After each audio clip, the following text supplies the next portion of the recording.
This week, Peter Hartcher, the international editor of the Sydney Morning Herald, is releasing a quarterly essay called Red Flag. It's about China's attempts to garner influence in Australia and how our government should respond to it.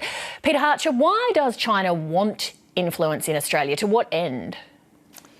Well, the short answer is that it wants to control all of its periphery and exposures in the world to suit itself. But the slightly more involved answer lies in the nature of the Chinese Communist Party and its origins as a covert guerrilla revolutionary movement in the 1920s, when it was a small, feeble outfit, and it adopted this sort of paranoid mentality, really, that it has to be secretive, that everything is a threat, and it must constantly seek to protect itself by extending its influence outwards. And even though China today doesn't really seem to fit with that description of being small, weak, feeble and vulnerable, it's now this massive superpower, but that is still the animating ideology and psychology behind the way it behaves. Some people are uncomfortable talking about this or don't want to talk about it, but there is a department of the Chinese government called the United Front Work Department that exists and has always existed to covertly extend Chinese state influence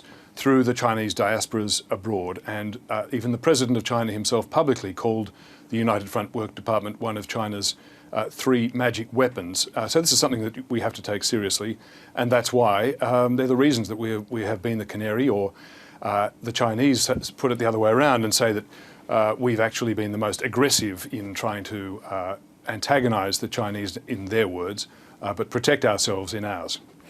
Can you give me a few of the examples you've pulled together in this quarterly essay of China attempting to pressure top Australian politicians?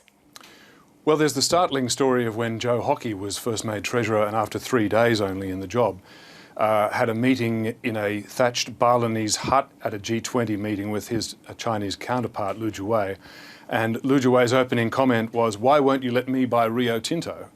And when Hockey obviously parried, he came back with, "Well, look, I just want to buy 15% of your top 200 listed companies." This was a pretty bracing moment for Joe Hockey, and a story that he's regaled people with out of amazement and shock as much as anything else.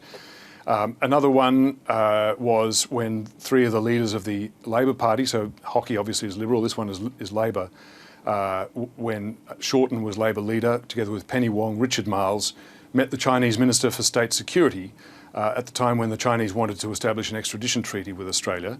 And the government, the Turnbull government, was on board. Labor was reluctant. The Chinese minister said, you know, do this deal. And when the Labor leadership said, we're not really interested, he threatened them, saying, it would be a terrible shame if I had to tell the Chinese community in Australia that the Labor Party was anti-Chinese. And what was Labor's response to that? Well, they rejected the threat, turned down the extradition treaty. That killed the bill. And of course, it was an extradition treaty that started all the turmoil now underway in Hong Kong.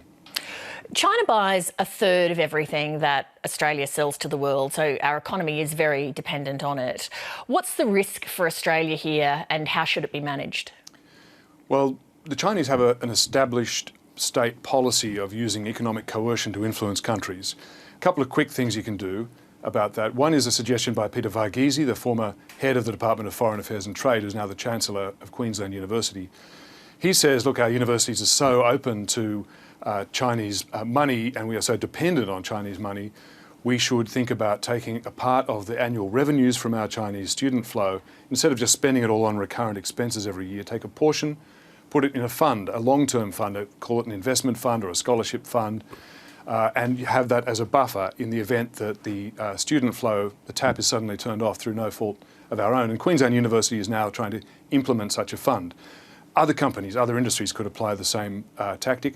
And the second one is just the fundamental, ancient question of diversification. Diversify your risks. Peter Hartcher, thank you very much. Pleasure, Leigh. Hi, I'm Leigh Sales. Thanks for watching this story. If you'd like to watch more of 7:30's stories, they are on the left of your screen. And tap on the button below to subscribe and get the latest from ABC News.